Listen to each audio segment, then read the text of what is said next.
Hello, STEM Nation. Jeff here, and welcome to episode number 67 of STEM on Fire, where we interview practicing professionals in the area of science, technology, engineering, and math to help guide students interested in STEM careers. Brittany earned a degree in biomedical engineering from Worcester, otherwise known as Worcester, I think, Polytechnic Institute, and is a pharmaceutical device engineer at MedImmune. Welcome to the show, Brittany. Fill in any gaps and share a bit of your personal life. You got it right. It's Worcester Polytechnic Institute. Thanks. I'm excited to talk about my career with you. All right, Brittany. So let's get in here. So you went into the biomedical engineering route, and we've had many biomedical engineers on the podcast because it is a very diverse field of discipline, right? You can go down the electrical route, the mechanical route, say the software route, and probably other routes I'm not familiar with. So could you go into why you went into biomedical engineering and what area of focus you went into? Sure. So when I was in high school, I actually really wanted to be pre-med, and my dad's an engineer. So I was pretty familiar with engineering, and I was also on a robotics team.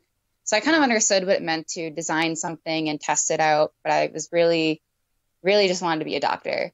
But instead, I ended up going to engineering because I really enjoyed the whole design aspect of engineering and testing out different prototypes, because I felt like it was a little bit more hands-on than maybe what I would do initially with a pre-med degree and then into medical school. So it was kind of that background that made me go into it. I just thought it was really interesting and that it was kind of a newer field. I thought it was way more exciting. And I knew that it was a pretty broad field. So if I graduated with this degree and I still wasn't really sure which route I wanted to go down, if it was like more in electrical engineering or mechanical engineering, then at least I would have the options because the degree is so diverse. But when I ended up getting to college, there was a lot of talk about biomaterials and tissue engineering, and I had no idea really what material science was when I was going into college. So I thought, well, this seems kind of interesting. I mean, putting something in the body that's not supposed to be there and trying it to get it to do something, maybe that, releases a drug or acts as a tissue, seems pretty interesting. It seems kind of hard. It seemed like a challenge. So I thought it would be a really interesting thing to learn, and I ended up really enjoying it. So you got more of a material science aspect of biomedical? Yes and no. More of my high level classes in my biomedical engineering degree were all tissue engineering and biomaterials, but I ended up doing still a lot of pre-med classes. So I think I got a really good mix of more like typical biology classes while also maintaining some of an engineering field. But I would say a lot of my classes focused on the basic concepts of biology and how we can apply them to maybe, instead of growing a 2D culture in a dish, maybe we can grow it into a 3D structure. So that's kind of where the material science came in with, well, if we want to make a 3D culture, what material should we use? We want to use something that the cells would grow on, that they would like and wouldn't kill them.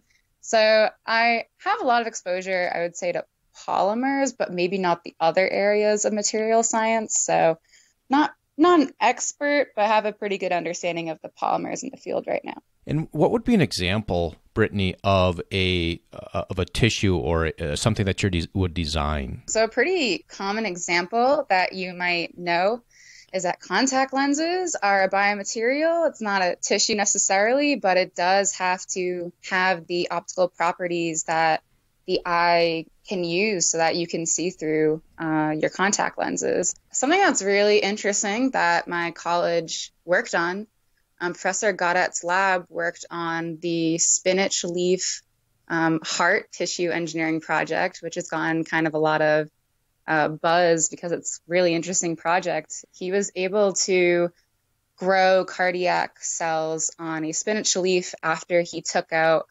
all the like the plant cells and everything. It basically just left this encased spinach leaf that was not really green anymore. It's kind of clear, and he was able to culture cells on it.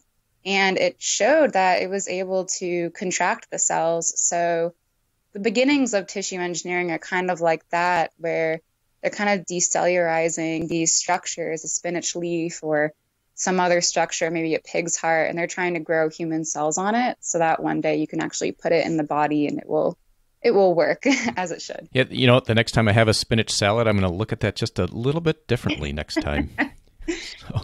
So what is your exact area of expertise then? Since I've graduated college, I haven't gone into tissue engineering. Turns out you need really a master's or PhD for that, and I wasn't ready to commit to that. But through internships, I got into medical devices.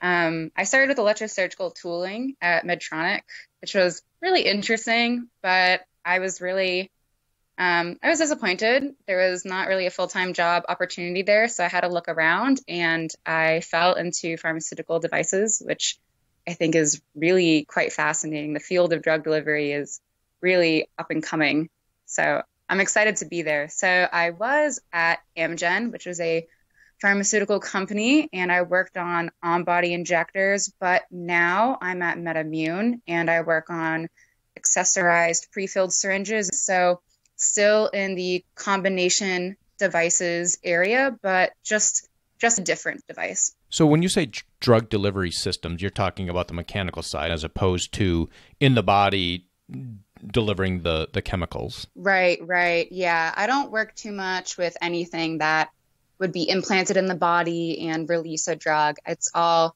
really just like the mechanical aspect of it. All right, Brittany, and moving on here, what is one thing that really has you fired up in the area of pharmaceutical devices or anything in general? Keeping with drug delivery, I am really, really excited to see where extended drug delivery goes in the future. Because right now, some patients have to take medications every day with a needle. And I don't do that, but I can imagine it's pretty annoying. It's really inconvenient, and it probably hurts to stick yourself with a needle all the time. So scientists are working right now to decrease the dosing frequency for patients. And I think that is so cool. And I'm really excited to see these patients and see their joy of not having to go through that every day, but maybe only going through it like once every couple of weeks or once a month. Brittany, everybody likes a story, right? So could you tell us a story of how you turned a moment in time into a success? Engineering school is really tough. And I wasn't used to having maybe a hit to my GPA. I was a pretty good student in high school, but in college, I got my first C, and I really didn't know how to handle it, and I was really just distraught over it. And when it finally happened, I had an aha moment that I moved on, and having something not going according to plan is totally fine. So I think my success moment, even though I didn't get an A, the success really was just being more okay with knowing that I tried really, really hard. And that's fine. I tried my hardest and it didn't work out, but I still feel like I got a lot out of the class. I'm just really not good at organic chemistry, and that's okay. But yeah, I just became more accepting of my faults. And I think that's something that's always really good for anyone in any field to be more comfortable with. Yeah, and was that organic chemistry class, was that one of the core classes that you took freshman, sophomore year, or is that a junior, senior type class? At my school, a lot of people took it their sophomore year, and it wasn't required by any means for my biomedical engineering degree, but I thought it would be a really good background to have because I was starting to get into the interest of biomaterials, and it was helpful. So I'm glad I took it. It was just really, really hard getting through it. And did that impact you when you're off looking for a job and they go through your transcript and like, oh, you had a C here, and they scratch you off the list? Did any of that happen? Did you notice any impact from getting a C in a class? Absolutely not. It's really fine. Yeah, in STEM Nation, I just wanted to bring that out because you're going to run into these classes that are just going to be really challenging. Somebody else might take inorganic chemistry. Or was it inorganic chemistry? Was that what it was? Organic chemistry. Oh, I hated organic as well. Inorganic I liked, organic I didn't. But you're going to run into classes that you're just not going to do well in, and that's okay. There's a lot of students that they get that, like Brittany's saying, is, she was used to getting really good grades and she got a C. And some students will just drop out, right? It's like, oh, I can't do it, right? But don't drop out. Stick with it. It's not a big deal. You're going to get some bad grades. Just move on and you'll still be successful. Yeah, absolutely. So, Brittany, getting through college is challenging, right? We just talked about it a little bit, but what is some general advice you'd give to high school students to help them get through college successfully? Something that my college really tried to enforce in its students was this motto of go to class, do the work, ask for help. It is really not a big deal if you don't understand a concept in class and you need to raise your hand, or if you need to go to office hours. And I know this sounds so trivial, but I have found sometimes I don't want to ask for help. I just want to push through and figure it out myself. But it's totally okay to go to your professor and just say, I really don't understand this. No idea what I'm doing on my homework. I really need some extra one-on-one time. Usually they're more than willing to help you. Sometimes professors are really busy, but I'm sure they will make time for you. Like, they're your student. That's a priority for them. There's also probably like TAs or like other school run activities that could help you with that. So I know that my school also had something called an academic resource center, and they specifically had students that were considered experts maybe in like Calculus 1 or Physics 1. And these were all classes that were more geared towards freshmen, because it's a really big transition going from high school to college. So freshmen need help. And if your school has something like that, you should totally take advantage of it. The workload going from high school to college, it's a step function, right? It's a drastic increase in the amount that you actually have to go off and do on your own. And so Brittany, what you're talking about is that you like to grind through it. You have that grit, but there's a point in time where it's a point of diminishing returns where you want to go get help.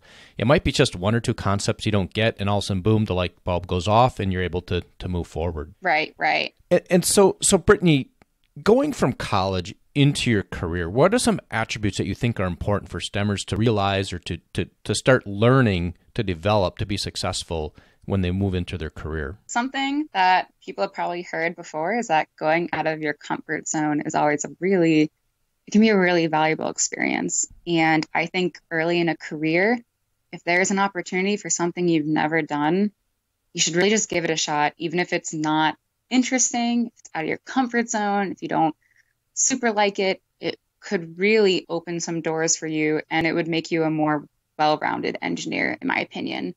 I've gone to some events, some, talks at my company that I may not think might be the most interesting thing, but it may delve into something that I had no idea about, and it would just make me a better engineer to have that experience and that perspective of a patient or what the scientist does. And I never see the drug, I only see the device, but knowing all the work that maybe goes into the drug just makes me have a better understanding and respect of what went into this and what work I should be putting into that device as well. So I think it's just a really good idea to just, within limits, don't say no to anything in the early career, but if you're too busy, obviously say no and manage your time. But it's such a good idea to go to different talks or conferences, or who knows what you'll be exposed to. Take advantage of the things that come your way early on in your career, because your career is going to deviate. You're going to move about. You're going to pivot, and the more information you have, the more experiences you have, the more you get out of your comfort zone,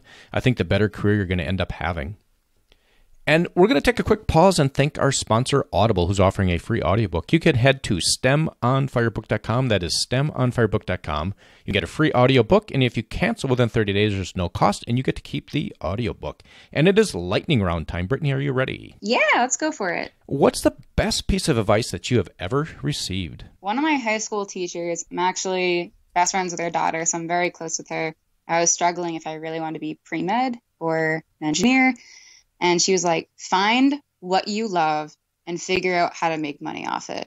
And I think that's really what pushed me to decide that I wanted to study biomedical engineering instead of being pre-med in college. And a personal habit that contributes to your success. So my coworkers would joke about this, but I write everything down by hand. It's usually on sticky notes, and they're all over my desk, or I have a sticky note app on my computer, and it's always open. And I have a continuing ongoing to-do list, and I update the task items whenever I complete something or there's a different stage in the task. And I think it's extremely helpful to be that organized. And a favorite internet resource or phone app, and I'm going to say it's sticky notes, so we'll move on. What's your favorite internet resource or phone app? Well, I love Netflix, but I think YouTube is a really valuable resource if I need to learn a new concept really quickly. Especially in college, if I didn't understand something, sometimes just having it explained a different way really made the concept stick much better. And a book you would recommend? Recently, I started reading Life, Liberty, and the Pursuit of Food Rights.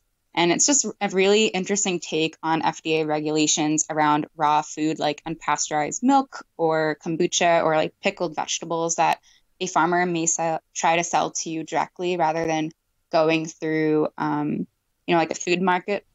And maybe some of the points I don't necessarily agree with that the author talks about, but I think he gives a really great perspective on the FDA and what they think about food and the really good things they're doing and maybe some things they could improve on. All right. And Brittany, as we wrap up here, could you share a parting piece of guidance for STEM Nation, and then we will say goodbye? So my advice, which is something I follow every day, and it's on a bracelet that I have on my hand at all times, is just keep swimming. You're allowed to make mistakes, and you can recover from them. And if you don't know what to do, ask for help.